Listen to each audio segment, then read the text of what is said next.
Hi, everyone. Welcome to the 18th episode of Dose of Derm, a dermatology guide for medical students. My name is Emma Holjak. And my name is Iryna Savinova. And on today's episode, we will be interviewing Dr. Robert Gniadecki, a dermatologist in Alberta, Canada. Dr. Gniadecki received his MD degree from Warsaw Medical School in Poland in 1991, and 3 years later obtained his PhD from the Faculty of Health Sciences at Copenhagen University in Denmark. Shortly after, he became a specialist in dermatology in 2001 and is certified in both Denmark and Canada. In 2010, he was appointed as a full professor at the University of Copenhagen, and in 2015 at the University of Alberta, Canada. Dr. Gniadecki has served as the president of the Danish Dermatology Society, treasurer and scientific chair of the Canadian Dermatology Foundation, and board members of the European Society of Dermatological Research and International Society of Cutaneous Lymphomas. He is a member of several editorial boards, including the Journal of the European Academy of Dermatology and Venerology, Dermatology and Frontiers in Medicine. He has published over 300 peer-reviewed papers. Some of his major clinical and scientific accomplishments include the development of the low-dose protocol of total skin irradiation for patients with cutaneous lymphomas, the discovery of lymphoma stem cells, and the development of methodology of real-world studies on the outcomes of psoriasis. His current scientific activities focus on investigating the root causes of cutaneous lymphoma and autoimmune skin diseases, as well as salutogenesis of the skin. Without further ado, we are excited to introduce to you Dr. Gniadecki. Thank you so much. Thanks for having me. Thank you so much for being here today. To start off the episode, we would love to hear a little bit about your path to finding and pursuing dermatology as a specialty. Oh, my path was a bit complicated and not maybe what you expect, because when I entered med school, there were two specialties I would say I will never take. One was psychiatry and the other was dermatology.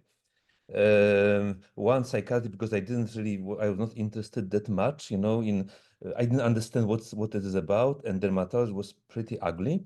And at that time in Europe, it was dominated by venerology. So we don't have it here in Canada, but in Europe it was a big part, syphilis, gonorrhea, and so on. It's nothing for me. I wanted, as any boy, to be a surgeon, and I wanted to be a neurosurgeon. Okay, and I pursued this kind of line for the first 3 years of my med school, and I did some basic science, immunology, and I also kind of went to the hospital. I was doing some surgeries with the big surgeons. I kind of liked it. But then things changed when I started my derm rotation. So in Europe, we had quite a long rotation, 4 weeks every day on dermatology. And there was a very famous professor in Warsaw. So remember, I studied medicine in Warsaw in the 80s, which was like the poorest time of Polish medicine. There was nothing there. Hospitals were dilapidated and underfunded, and we had like no resources. But in the middle of this misery, this lady created the huge branch of science. She was internationally famous. She created basically immunodermatology. So she was working with, you will probably not know the name, with Beutner in New York, and they discovered pemphigus antibodies, and she was even nominated to Nobel Prize for discovery of HPV viruses. So it was like a big person. And then I remember her first lecture when she said, oh, dermatology, I'm not going to teach you because you are below my level. I just tell you that dermatology is like immunology applied to the skin. And I say, wow, this is what I want to do because I like immunology. And say, I may check this out. And I kind of like that. And she was interested in scleroderma and bullous diseases. And at this time, we had like inpatient ward. So I entered the ward and all the patients with scleroderma and pemphigus and bullous pemphigoid. I said, it's a serious specialty, those people are really sick. So I wanted to be one of those people.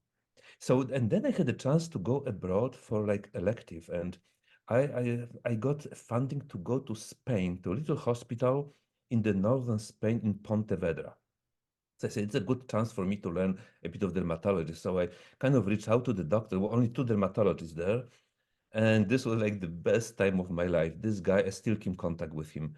This guy kind of showed me how fun it is. We had like the full waiting room and with Spanish calma in the middle of the consult. I said, oh, you know what? That's such interesting. Let's go and read in Rook. That was like the basic textbook for that. So we just plow through the patient crowd, and we went up to the library and we spent half an hour looking at the disease and say, no, I want to be like him. I want to have this specialty. And from then on, I went back.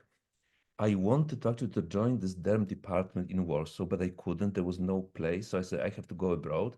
So I went to Denmark for the PhD, and then I became dermatologist.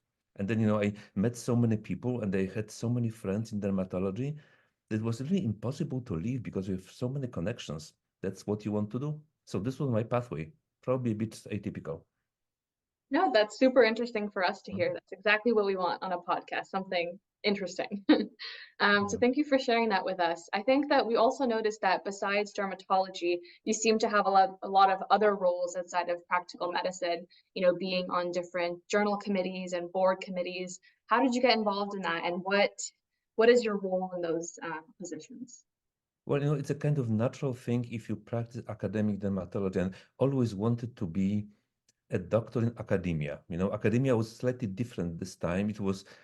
You had to deal with more serious diseases, and I still had this, surgery kind of background, trying to fix people this idea. So I stayed. I like to be in a group of smart people. I never wanted to leave and be on my own. And if you're academic dermatologist, final professor, you will be invited, you will join those organizations because it's the way you develop yourself. And what so this is why. Okay, now was it like a total waste of time? Yeah, to a large degree the waste of time, but you learn also something from it. You learn a bit high level politics, um, how to navigate in the academic world, because it's not easy, for like newcomers.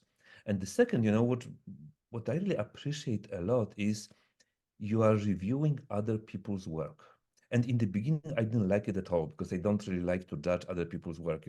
But then you learn so much about your own deficiencies by reading something else. And I found out I am blind to my own mistakes, but I am really good in picking up problems in some others' work. So now, it helped me probably to be a better scientist, be a better writer for sure, be more persuasive. And so I still do it. I still review papers. I still, do editorial boards. I like organizational work to the extent I can help.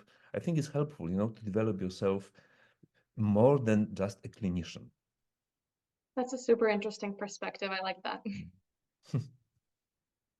The next question we wanted to speak to you about is, since you're one of our first guests from Alberta, we were wondering if you could share a little bit about the dermatology residency program at U Alberta. Yeah, I thought this question would be coming. I'm happy to tell you about the program. It's extremely difficult to compare between different programs because, to be honest, we don't really know for sure what is happening in other programs. I know, like from gossip and stories and talking to my colleagues as well. I think, we're like mid-sized program. We take 2 to 3 residents every year. So we have somewhere between 10 and 15 residents at a given time. Sometimes a bit more if we have return of service residents. Sometimes it's less. I think what we do is very comparable to any other place, I'm guessing, because those programs are ruled by general rules of engagement. Um, when I think we are a bit different is, I think many of our residents think that being in our program is difficult and challenging. Um, the nature of our clinic, academic clinic, is that we have a number of specialized clinic, which you not necessarily will be seeing in other places. Like I'm running lymphoma, skin lymphoma clinic, but it's kind of a rare thing. There is a colleague, Dr. Salope, who's running melanoma clinic, for example, which is probably unique in Canada. We have joint clinic with rheumatology and so on and so on. So this is a bit, outside the usual textbook. And the residents, of course, come and see the patients. It's for some, it's a bit of shocking experience, I think. But then, most appreciate and would like to return and do those clinics with us. Yeah, this is like, otherwise, Edmonton, not a very exciting city. So if you're here for fun, this is not the place to go. If you're here to learn, it's a fantastic place because you will be sitting and learning. There's nothing else to do in Edmonton. You can go to the Rockies, but sometimes it's so cold you can't even drive. So yeah, depends what you want in life. Okay, so go to Edmonton to become a better academic. Oh, like a lot of people, like a lot of very serious scientists coming from Winnipeg. And I actually visited Winnipeg, asked them, how do you have so many eminent scientists? Because there's nothing else to do during winter. It's the coldest place in Canada. So we sit and do science, we can't really enjoy the outdoors. So sometimes, disadvantage comes to your advantage. You know what? That's an interesting take, and I agree. In the times where I've traveled somewhere warm like Spain, the last thing I wanted to do was sit and study. So I don't know how you did your Yes. training there, but I totally get that Well, perspective. maybe it's not as bad as I'm as I am saying, but yeah, this is not New York, okay? Let's put it this way. Yeah. You're honest. That's good to be honest. Okay, so our next question is kind of tying into your work within or with students. We were wondering, and having worked with so many different students and residents, do you have any advice for any of our medical students who are going to be doing their dermatology placements? How they can be helpful or what they should keep an eye out for in the clinics? Now, one thing is what we want, and I don't think we really know what we want from the students. We just want them to be like problem-free and interested. But from the student perspective, I wonder, first of all, there's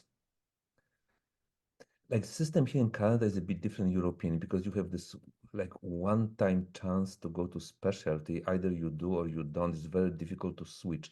Europe is much more flexible. You can go across specialties and switch and go back and do two of those, there is no restriction. So I see here this tension and fear of doing something wrong and not fitting in and kind of not coming into the specialty. Maybe my advice would be take it more relaxed because all specialties are great. You may think derm is like the only one for you, but truly it's not. So not all of you, I mean, all of you potential students listening to us, you will not match. It's not a tragedy. You will sometimes a blessing. Dermatology is probably not what you think it is, oftentimes. And you have no idea what derm is. It took me 10 to 15 years to figure out what dermatology really is.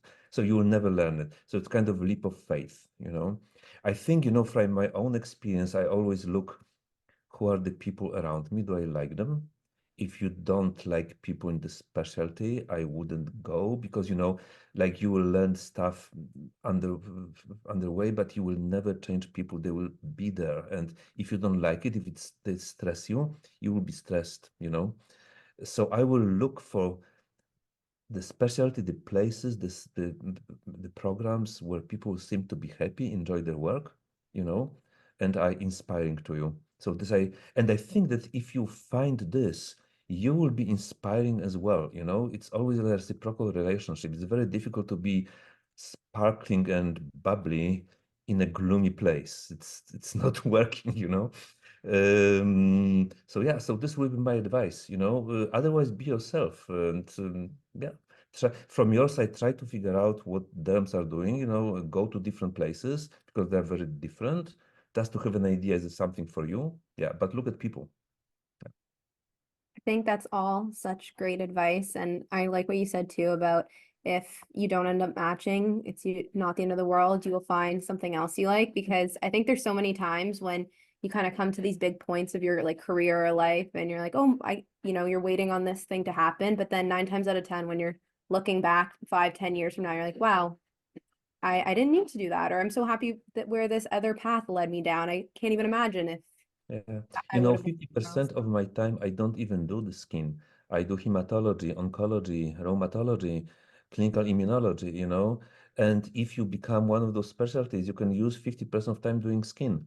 You will not have the nice designation dermatologist, but you will still, if you have the passion for the skin for unknown to me and difficult to understand reason, you will still be able to do it. So, and sometimes you will be better and more fulfilled than a dermatologist very busy in private practice. Yeah.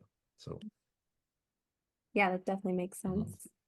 Something else I wanted to ask is, since you have so many roles, it seems, both like clinical roles, research roles, and other things that we mentioned in your introduction, I was wondering if you had a favorite component of your current career, like something that you're always excited to do maybe throughout the week. So what I enjoy is this variety. I did, I was in private practice for a very short time and I didn't like it. It was very repetitive. It was the same office, the same desk, and the same huge list of patients. At the end of the day, I couldn't even remember whom I saw and what I did. It was like driving to work, suddenly are there and you suddenly are done with I could see up to 80 to 100 patients a day. This was not good for me, okay? So that's why I went very quickly back to academia, and I love this kind of work I have because I have my clinical work, I have my research. I interact with other specialties, I go and do some committee work and I go have some meetings and have lectures. So all this makes my life very enjoyable, and I even get paid for this. So it's even better. So this is what I like. Other people are different. Other people like very monotonous kind of life. It's not me. So you can see from my CV, I changed countries twice. Also, kind of, to refresh yourself a little. I had full end position in Denmark. I could stay there forever, right? Then I say, okay, I would try different continents and see how I'm doing here. And I never regret it, never look back. So this is what I like, in my work. Okay, I like a bit of medicine. I like general derm, which is like basics. I like surgery. I do micrographic surgery, which I kind of learned very late in my life, and I enjoy this. So yeah, and I will probably try something else in the future. So, but people may be different. You may have different priorities in life.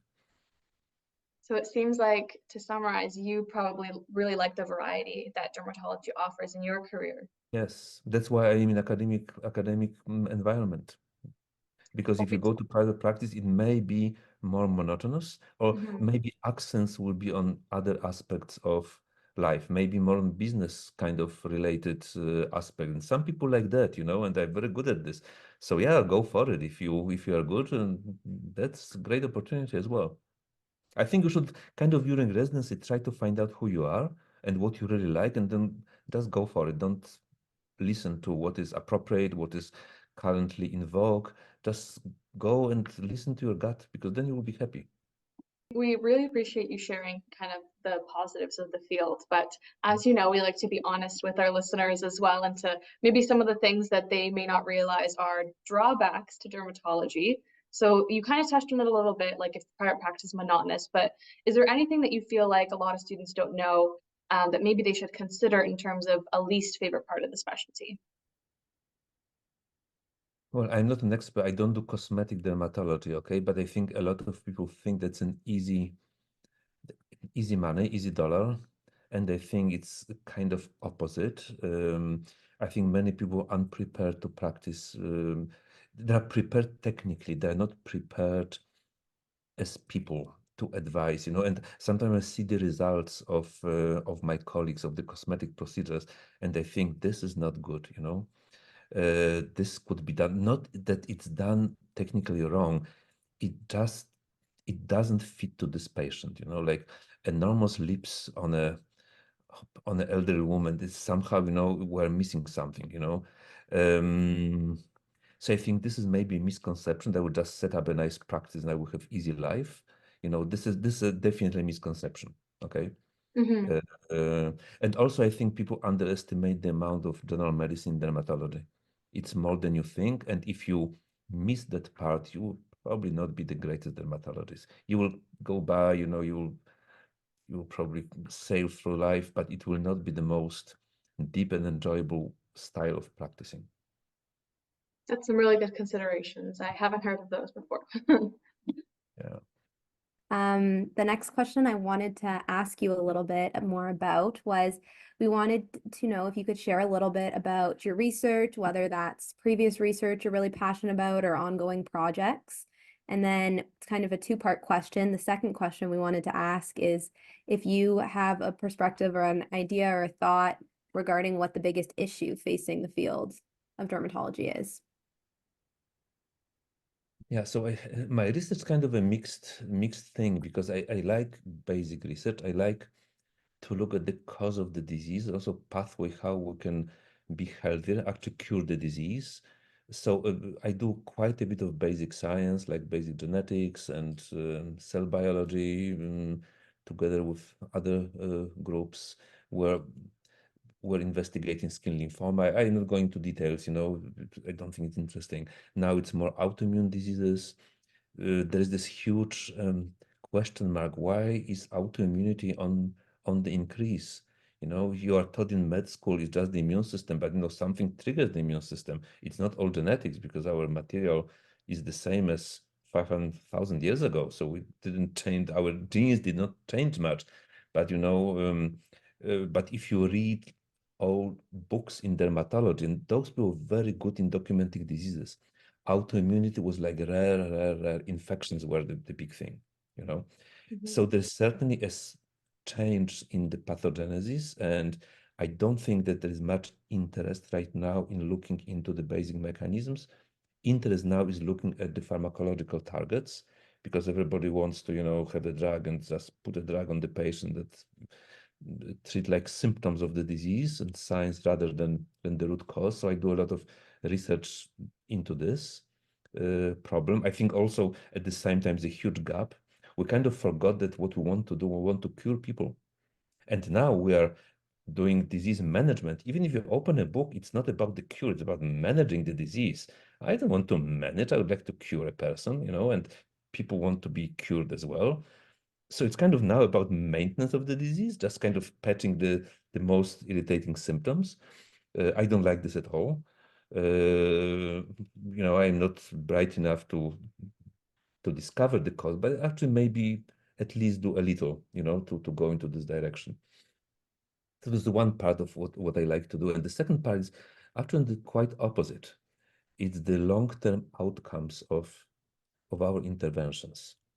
And as med students and even residents, you have no idea that we do not know what all those treatments we're administering, what they do long term. Nobody's looking into it. It's extremely difficult, first of all, to look, right? And it's this kind of research is not very well supported. It's not even well looked upon. So we're, for example, looking at the overall mortality connected to skin disease. And there are some very disturbing findings. Also, there are disturbing findings regarding the treatments. Not all the treatments, even though they help short term, long term, they have like very bad effects. Like taking systemic steroids, it helps you short term, but long term, there is a huge cost to this. So in Alberta, we're blessed by having access to a huge data set of patients. So all patients in Alberta will be registered into one registry, and you can access to the blood work results, to billing codes, to pharmacy databases. So we're trying to use artificial intelligence to make sense of this, to parse out what is really important and what is not, because the amount of data is huge, You are talking about Excel lines of 40 million lines, so that's nothing that the human eye or even like normal statistics can do. So this is a kind of a second part of my research. I would like to know whether what we do does anybody any good, basically. That's a good question. And I think that we all heard about the magics of Alberta's unified EMR system. It's like a unicorn out here because all of our patient data is kind of so different and dispersed across every hospital. So it's pretty crazy that you all have everything so combined. And I guess it makes research questions like that possible because you can access all that data. Although it sounds like it's a lot of data.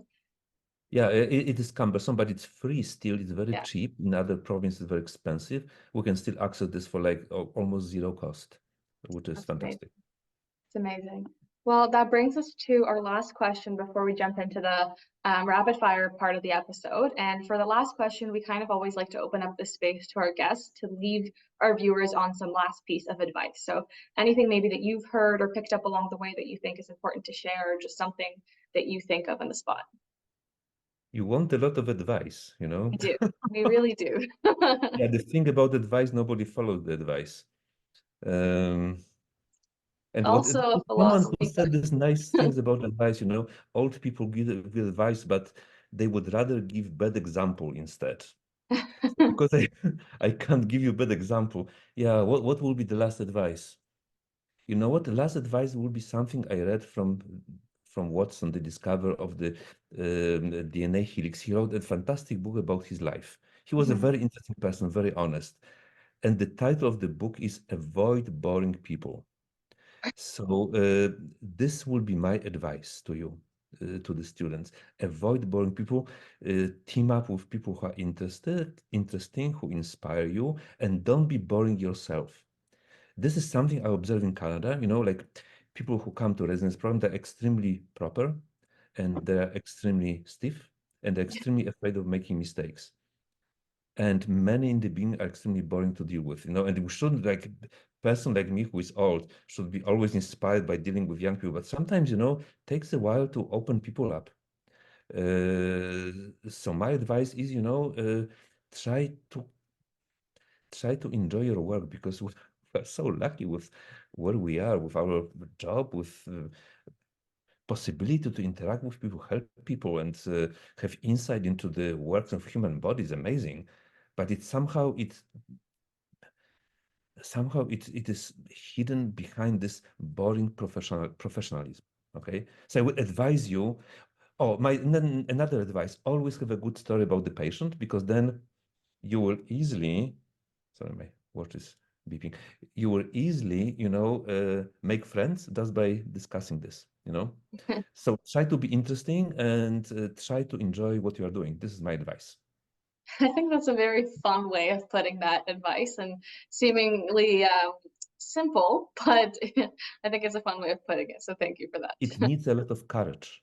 It's easier to You're be right. this, standard person. Then it's safe. It's always unsafe to open up yourself. And there will be moments when you will do too much, but you will learn from the mistakes.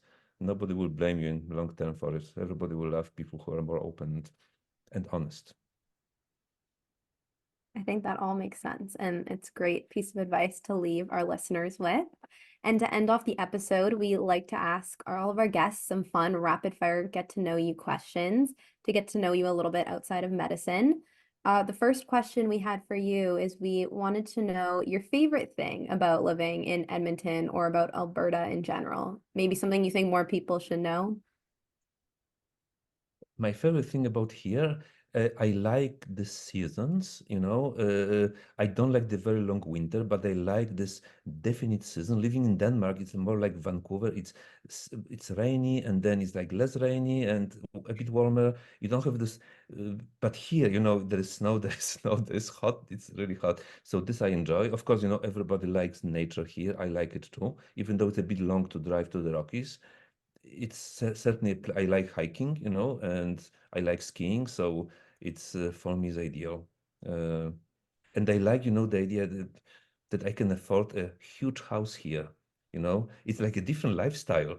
You need the space because of the winter, so there are a lot of indoors, but also it's amazing. I'm looking about my European house, which was like the fifth of the size of what I'm having now, and yeah, it's also a change in my life, which I enjoy. So there's lots of good things about Edmonton too, it seems, Oh not just yes. the academia. So I don't live in the city. I live a bit outside, on the acreage. So, and also this maybe I should highlight this opportunity of living on an open space kind of lot is different and amazing. So our second question is, what is a hobby that you enjoy outside of your time in medicine? Well, no, I will. I don't have a hobby.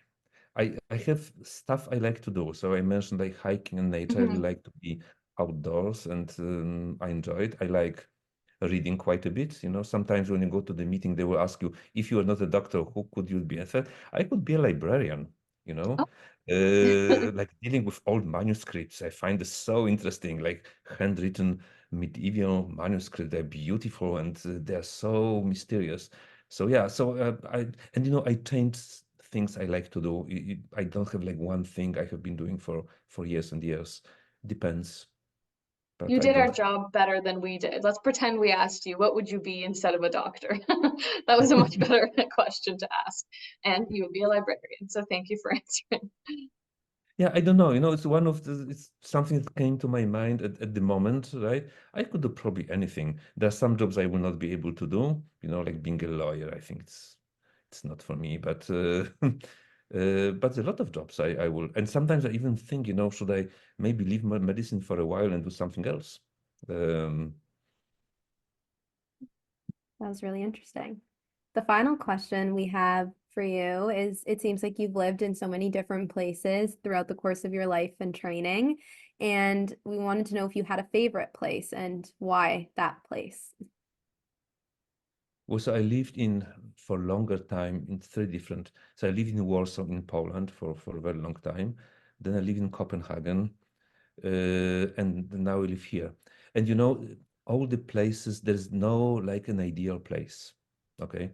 And at different stages of life, you need different things. So I am thankful that I didn't start here as a junior doctor. I think career here is much more difficult and much more regimented than the career in Europe. So I had a lot of more freedom in Europe to do what I wanted to do.